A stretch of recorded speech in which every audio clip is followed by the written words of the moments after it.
Hello and welcome into another episode of Locked On Wolves. Today on the show, the Karl-Anthony Towns season preview. We'll talk about what went wrong for Cat last year, which areas will he improve in this year, almost naturally, simply by being on the floor. But where's that biggest difference going to come from? And then also, how do we define success for Karl-Anthony Towns in the 2023-2024 NBA season? It's all upcoming on the show. Welcome in. You are Locked On Wolves. You are Locked On Timberwolves, your daily Minnesota Timberwolves podcast. Part of the Locked On Podcast Network. Your team every day.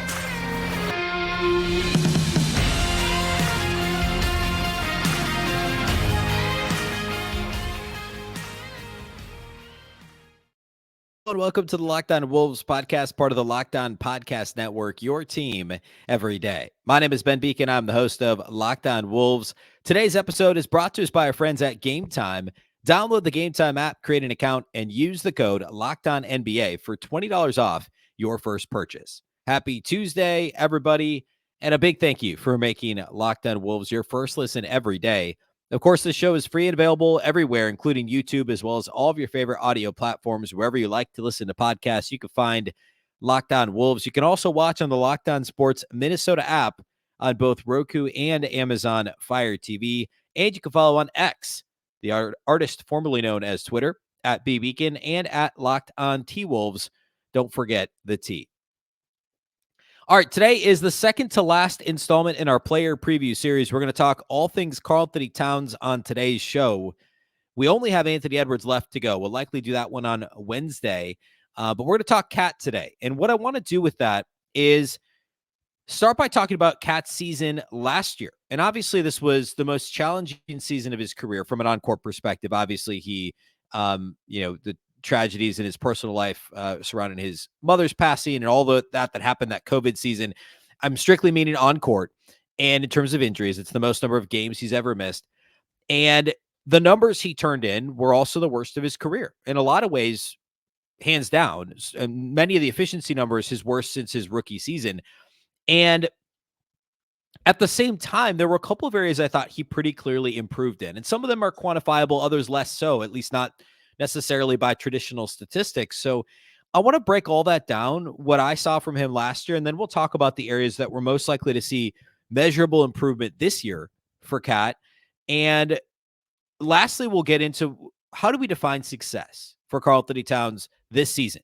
What will happen? What might happen that will allow us to know that Karl-Anthony Towns had a successful season in his, as crazy as this is, what is this going to be? His 9th season in the NBA? Anyway. All right. So last year, everybody knows he only played in 29 regular season games. He had the calf injury. I think it was the day after Thanksgiving at Washington, goes down with the calf injury. In the moment, it looks terrible, like an Achilles. And then we find out it's a calf strain and think, oh, just a few weeks. And then it ends up being 3+ months because it was a severe calf strain. And Cat talked a little, it was mysterious for a while in there because you were seeing Cat in the tunnel with a walking boot, and then he was on the bench, and then he wasn't in anybody's view. And there was kind of this push and pull of like, is the front office hiding something? And then Cat went on, I think it was a Twitch stream and talked about his injury and basically like the team's not letting on to how injured I am. So people think he didn't say these words. I'm completely paraphrasing, but basically saying the team's not doing me any favors because everyone thinks that I'm just like, I'm babying this injury and all this stuff. But it was a really serious injury. And of course, with a calf injury, you worry about compensation injuries, of course, the Achilles or the other leg or whatever that might be. So obviously, this was a serious injury. There's no question that Towns has played through a lot of injuries. And I know that he hasn't played a true full season since 2018. But remember, this is a guy that didn't miss a single game in the first 3 years of his career. He only missed 5 games in the 18-19 season. And that was, I think a couple or 3 of those were right after he got into a car accident that was scary and he had concussion concerns. Then the COVID shortened season, of course. And then the year coming out of COVID, he had some knee issues that season. The year coming out of COVID, he was mostly healthy. And then same with 21-22, he missed 8 games, but was relatively healthy. And of course made the All-Star team again because he was relatively healthy. Right. And then of course last year, he only plays in the 29 games. When he came back after injury, I thought he was fine. Like I didn't notice anything really, obviously different from the way he was playing post injury. as to what he had done, before the injury. So post-injury, my stats disappeared here, but post-injury, he, like I said, like the numbers bear that out. It was effectively the same, right? He had a 22-14 game in there. He had out of, what was it? What did he play post-injury in the regular season? So I'm not including the playoffs, but in the regular season, he played 8 games post-injury, and he scored 20 or more in all but 2 of them. So, like, this was pretty typical Cat. Got to the line a fair amount, shot threes at a high clip. Oh, there we go. There's my numbers. So over those 8 games, he averaged 21 points, 8 rebounds, 3.5 assists per game, shot threes at a 47% clip, 47% from the floor, 84% from the line. And like, you look at his total season numbers, he was only 36.6% from the floor. That's only a shade above league average. Last year, league average was like 36.1% for 3-point shooting. This was Cat's worst 3-point percentage since his rookie season, when only attempted 1.1 threes per game. 36.6%, nearly 5 full percentage points below what he had done the previous year, and 3 full percentage points below what is now his career average of 39.5%. But in those last 8 games post-injury, he was 47% from 3. In the playoffs last year, he struggled from 3 a little bit. He did not play well in the playoffs, and that's a little bit of a different conversation, I think. But there were other things he did better in the playoffs. He got to the line more. He rebounded the ball better in the playoffs. I thought he was pretty good defensively, given all the factors against Nikola Jokic. So even though he didn't score the ball consistently in the playoffs, he did some other things well. And remember, he had that dominant half against the Lakers in the play-in game that they ultimately lost. So it was really a mixed bag for Cat last year, if we're being completely honest. But the areas in which he took a clear step back, 3-point shooting, he was 5 points worse. Rebounding, again, for the second consecutive season, really third consecutive season, we saw the rebounding dip. You could look at per game averages. You can look at rebound rate. I prefer to look at rebound rate. I think it tells a much better story. He went from 17% rebound rate, which, by the way, was still like his first 4 seasons, he was always over 19% total rebound rate. Then he dipped to 16.8%, 17% in 2021, 15.7% in 21-22 when he was mostly healthy. This last year, just 13.8% total rebound rate. And it dipped pretty equally on both ends of the floor. 2 points defensive rebound rate, it dipped, and 2.5 points on the offensive side. The rebounding continues to fall. Now, last year, there were multiple factors. Playing with Rudy Gobert, Cat played the 4. He was less close. He was more frequently further from the rim than he had been previously because of the presence of Rudy Gobert and playing the 4. But we still saw the rebounds. At this point, it's a trend that's a little bit worrying, in my opinion. We have to keep an eye on. So the continuing backslide in terms of his rebounding would be another story. I thought so. Those were the things that were most alarming to me. Were the 3-point percentage dip, and the rebounding is the most concerning thing. I think the 3-point percentage bounces back. And again, 47% over the last 8 games of the regular season post-injury. So the rebounding thing is something we're going to have to keep an eye on. I thought he was actually better defensively last season in what was a very different role. And I want to get into some of those minutes or some of those metrics here in a minute related to proving that he was better defensively in general. I thought it was pretty clear too. I also thought he was better with the ball in his hands as a distributor. I thought he was smarter. He made better decisions. Yes, the turnover rate was a career worst last year. It was 15%, but the assist rate was also up 4 points. It was up. It was actually the 3rd best assist rate he's ever had. And his usage rate was down a little bit. But with the rising assist rate, you're going to naturally see the turnover rate come up a little bit. And so many of those turnovers can be attributed to the offensive fouls that he continues to struggle with. I thought in general, the passing was much better. Remember a couple of years ago, he was doing the underhanded, like softball passes, firing them from the low post on one side to the opposite corner. And he was, throwing no looks, just there was too much of the stray voltage stuff, right? That is kind of a term that's been thrown around to describe the way, and a lot of times related to Cat's relationship with the officials and the fouls. And that's where the offensive fouls come from, is the stray voltage stuff. And then some of the crazy passes thrown into the 3rd row or whatever. There was a lot less of that last year. This is anecdotal, but there was he just was smarter with the ball in his hands. He seemed to try and play within himself a little bit more. I don't think he was any better when it came to complaining to referees. Maybe there were moments where he was better, but as a whole, I don't think he was. So that's something that he needs to continue to work on. But in general, I thought the passing was better. The free throw rate was down quite a bit, and maybe that had to do with he didn't get to the line much post-injury, so that's part of it. But it was his lowest free throw rate since his second season in the league, so lowest since before he was ever an all-star or an all-NBA player. That's a little concerning, but when he got there, he shot at 87%, which was easily a career high. Now, it was a smaller sample because he only played in 29 games, but 87% was over 5 points greater than the year before. He's only had 1 year he was below 81% from the free throw line. For his career now, he's 83.5%, which, assuming that, if that's real, like if he's genuinely continuing to improve from the line, which is reasonable to kind of assume at this point, as long as he bounces back a little bit in terms of drawing fouls and getting to the line, then that's a positive development for Cat. I want to talk a little bit more about good and bad from last year, get into some of the metrics related to his defensive performance last year. So we'll do all that here next. Today's episode of Locked On Wolves is brought to us by our friends at Betterhelp. Today's show is sponsored by Betterhelp. If you're thinking about starting therapy, give Betterhelp a try. If you ever feel like your brain is getting its own way, or like what you should do, what's good for you, but you just can't seem to do it, well, therapy can help you figure out what might be holding you back. You can work on yourself and work for yourself instead of against yourself. It's helpful for learning positive coping skills. It can help you learn how to set boundaries. It can empower you to be the best version of yourself. It's not just for those who've experienced major trauma. I mean, thinking back during the COVID season, like everybody, speaking in generalities, but it seems like everybody had everything was different that year, right?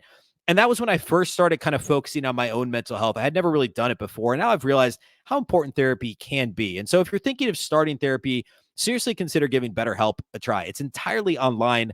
It's designed to be convenient, flexible, and suited to your schedule. Just fill out a brief questionnaire to get matched with a licensed therapist. You can also switch therapists at any time for no additional charge. Make your brain your friend with BetterHelp.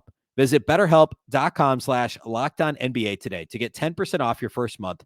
That's BetterHelp, HELP.com/LockedOnNBA to get 10% off your first month.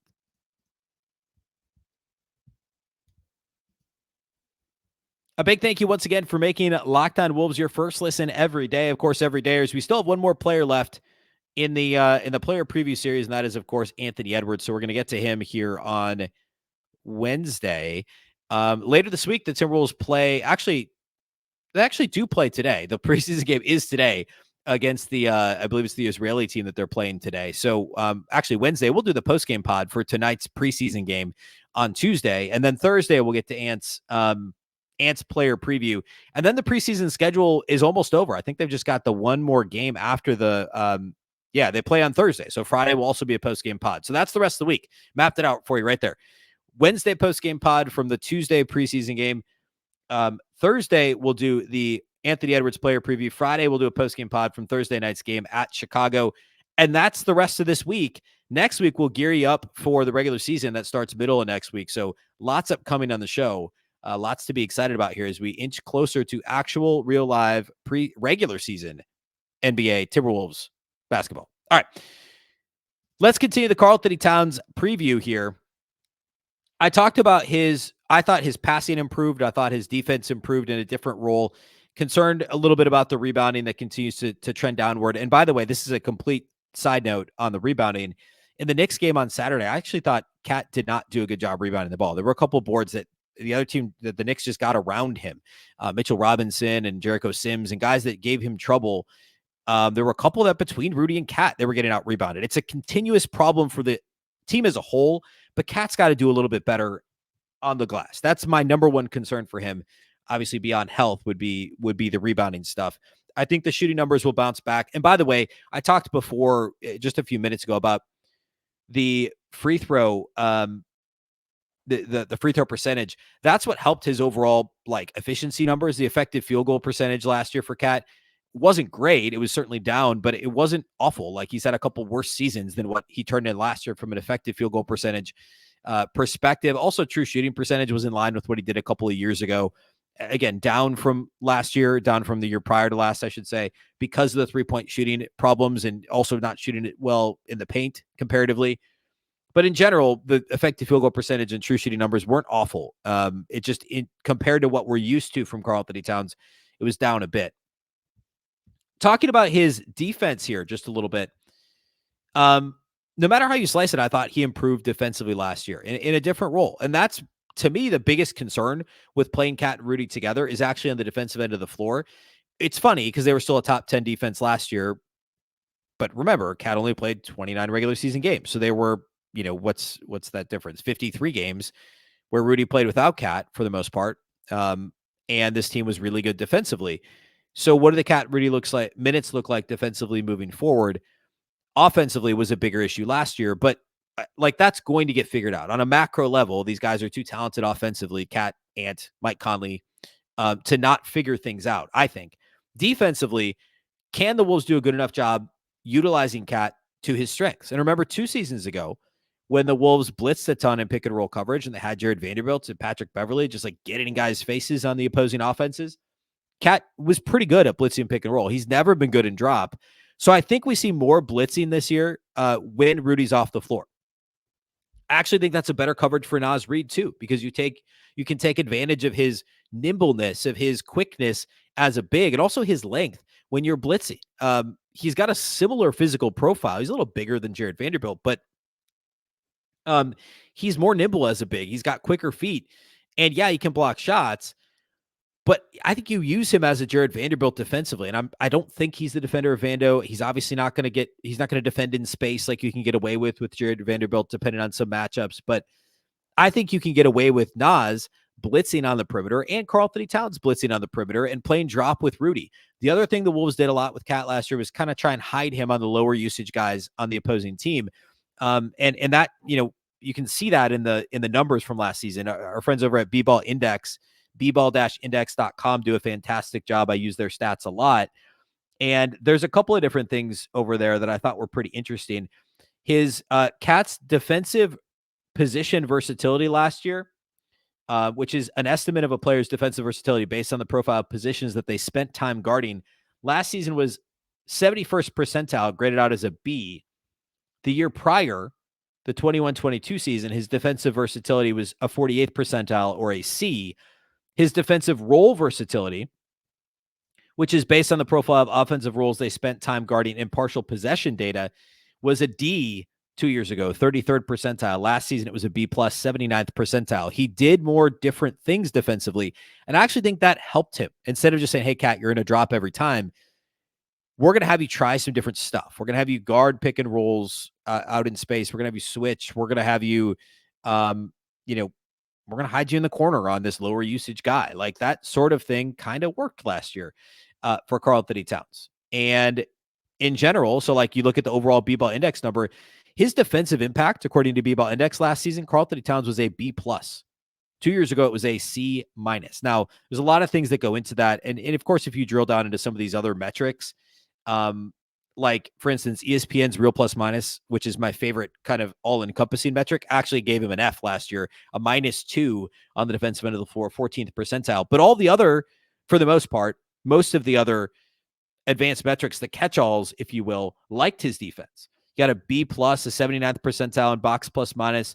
In Raptor, which one's Raptor? LeBron, I think, is B-Ball Index. Raptor, I think, was at 538. I don't know that they're doing that stat anymore this year. He got a B- there, 66 percentile. The catch-all that B-Ball Index runs, the LeBron metric, his defensive score there was 78th percentile, B+. So positive in all those other areas, even with, and remember, defensive rebounding is a big part of a lot of these catch-all metrics, even with the defensive rebounding backslide for Karl-Anthony Towns, these metrics like what he did defensively.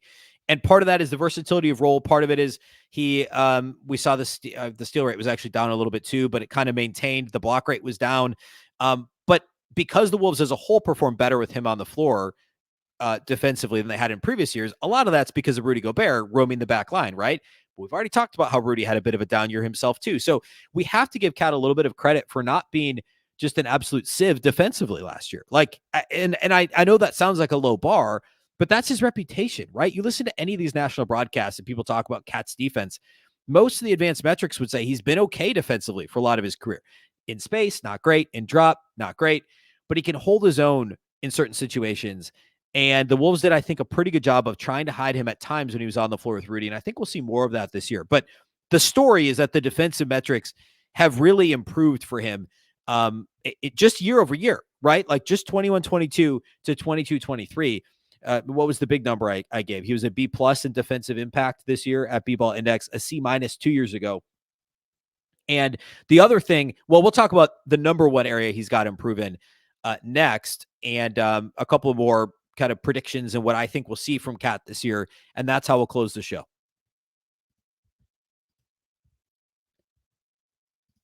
Today's episode of Locked On Wolves is brought to us by our friends over at Gametime, our title sponsors of today's show. If you have a habit of buying tickets too late for anything, whether that's sports, music, comedy, theater, etc., you shouldn't have to worry. Just go to Gametime. They'll get you straightened out with killer last-minute deals, all-in prices, views from your seats, and their best price guarantee. Gametime takes the guesswork out of buying tickets. They are the best place to get your tickets for a number of reasons. And I have a terrible habit of buying tickets late. I do it all the time. If you happen to be in one of the cities where there's baseball postseason being played, unfortunately not in Minnesota anymore, but Gametime would be the place to get that. A lot of good tours right now. I'm going to go to a comedy show next week, and I'm going to use Gametime to get those tickets. Went to a concert the other day, same thing. Gametime is the place you have to go. It's the only ticketing app that gives you complete peace of mind with your purchase. You can also see the view from your seat before you buy, so you know exactly what to expect when you arrive. All-in prices show you your total up front, so you know you're getting a great deal without hidden fees, and you can buy your tickets in just seconds with 2 taps. They also have zone deals, which is awesome. You can pick the section, and Gametime picks the seats for you for an average of 18% savings. The Gametime guarantee means you'll always get the best price. If you find tickets in the same section and row for less, Gametime will credit you 110% of the difference. Take the guesswork out of buying tickets with Gametime. Download the Gametime app, create an account, and use the code LOCKEDONNBA for $20 off your first purchase. Terms apply. Again, create an account and redeem the code LOCKEDONNBA, and that's spelled LOCKEDONNBA for $20 off. Download Gametime today. Last-minute tickets, lowest price, guaranteed. All right, let's close the show here today by talking a little bit of, I guess the areas that Cat absolutely needs to improve in here at the end of or going into next season. Let's talk about foul trouble. I don't know that you need I don't know that I need to give you stats to back this up. If you've watched any measure of Timberwolves basketball over the past half decade, you've seen Karl-Anthony Towns in foul trouble constantly, but I'm going to go ahead and give you a stat anyway. Over at B-Ball Index, they track foul trouble percentage. If I had known about this last year, if I had seen this metric, we would have been talking about it more. I'm going to talk about it now. We're going to keep an eye on it this year as the year moves on. What this is exactly what it sounds like. The percentage of a player's minutes that they spend in foul trouble as defined by what traditionally would be considered foul trouble. 2 to 5 fouls in the first quarter, 3 to 5 fouls in the second quarter, 4 to 5 fouls in quarters 3 and 4, and 5 fouls in overtime. Now, you start the game with 0 fouls, right? So if you could just manage to not commit 2 fouls in your first stint in the game, that helps this number. Well, unfortunately for Cat, as we all know, 2 seasons ago, he was in the second percentile. Number 2, second percentile. That's an F, in case you're wondering, in terms of league-wide foul trouble. Last year, he was in the first percentile. Like, he was the worst. And I'm pretty sure, actually, I meant to pull this up. Let me see if I can get it real quick. I'm pretty sure he finished, well, of course, because of the injury, like raw number of fouls, he's not going to end up, leading the league in like straight up fouls. But I bet the per 36 and the per game and all that stuff is going to be ridiculously high. Let's see if I can pull the per 36 here really quick. Well, no, because he's not going to qualify because he didn't play enough minutes. But anyway, Jaden McDaniels was pretty high, by the way, in that number. If I take out the per 36, it's going to be too noisy, I bet. There's going to be too much stuff here. Yeah, but anyway, 4.2 fouls per 36, which I guess if you match that up to where guys finished, like if he played enough minutes, that would have put him in the top 25 or bottom 25, if you will, in terms of personal fouls per 36 minutes. But all that to say, I think that number probably goes up if he plays more. First percentile for foul trouble percentage. He spent about 15% of his minutes in foul trouble, which it's tough to play that way. We talked about last year, early in the season, a lot about how he had the highest percentage of his fouls were offensive fouls of any player in the league. It was like more than 35%, like well over 1 out of every 3 of Karl-Anthony Towns fouls were on the offensive end of the floor. That's been a bigger issue. And now defensively, he's less involved in these actions playing the 4. So he should be able to stay out of, that's another benefit, by the way, to having Rudy Gobert, is you should be able to keep Cat out of foul trouble because he's guarding 5s less. He's less involved in pick and roll actions. He's not going to be running through screeners all the time. We saw him pick up a foul like that against the Knicks. I think it was Mitchell Robinson setting a screen and Cat got a foul for trying to like basically grab the screener and peek around both sides of him. And he got called for grabbing. Like, those types of silly fouls he can't have. And the offensive fouls to me are the biggest issue. So that's number one, the clearest area of improvement for Cat that he can control.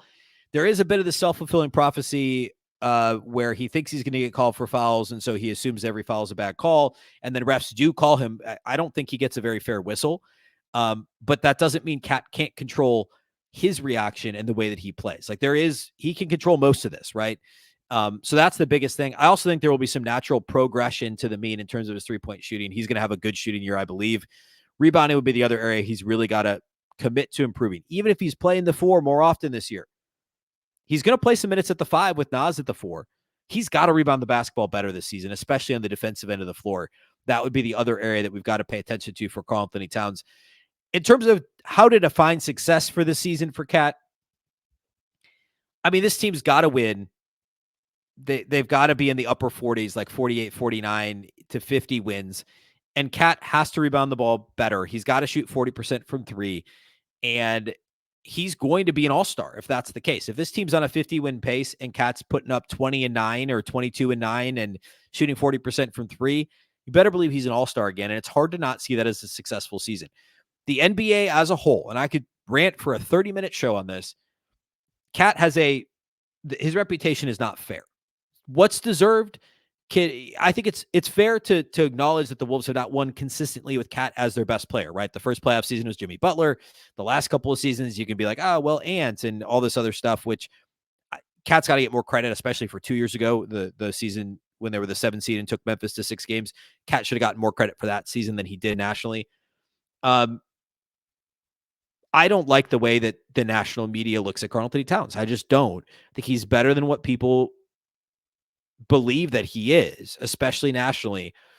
And I think this team's got to win 50 games. And if he's an all-star and is doing the 22 points, 9 rebounds, 40% from the field, also assist rate going up. We talked about that a little bit, but like last season, 22% assist rate going in the right direction.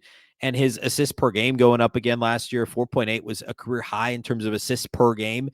If he's putting up 22, 9, and 5 and playing solid defense for a top 10 defensive team, maybe top 6 or 7 defensive team, he's got to get some credit for that. And I think this team being a top 5 seed and winning 48, 49, 50 games and him being an all-star is a successful season. It's a topic for another day. We've talked about it a lot this offseason, but is Cat traded this year? If this team's struggling, he'll get traded at the deadline. I don't think there's any question. If this team's playing well, there's still a shot he gets traded next summer. So it's in everyone's best interest for him to have a really good season. And I think it's on the table for him to be very, very good this year. I think it's likely he'll have a strong bounce back season and be able to figure things out also with Rudy Gobert as well. All right. That's all we have for you today here on the show. Of course, the Wolves take on, I'm going to have to look up the correct way to pronounce the name of the team that they're playing. But a team from Israel, they're playing on Tuesday night. So Wednesday will be a post-game podcast regarding that game. That same team is playing in Cleveland on Monday night, and I'm recording this before that game, so I can't speak to how that played out. But it'll be the second night of a back-to-back for this team. So the Wolves obviously will be expected to win. We'll break that all down on Wednesday's show. Thursday, we'll do the Anthony Edwards player preview, and Friday, we'll do the post-game pod from the Thursday night game that the Wolves have against Chicago. They play the Bulls Thursday night. So that's the week ahead. A big thank you to those that do make Locked On Wolves your first listen every day. Of course, this show is free and available everywhere, including YouTube, as well as all of your favorite audio platforms. Wherever you like to listen to podcasts, you can find Locked On Wolves. You can also follow on Twitter, the artist formerly known as X, at Beecken. That's 2 B's, 2 E's, CKEN, and also at Locked On T-Wolves. Don't forget the T. Of course, the Locked On Wolves podcast is part of the Locked On Podcast Network, Remember, the Locked On Network is your local experts on all the biggest stories. Once again, I'm Ben Beecken. This is the Locked On Wolves podcast, and we'll catch you next time.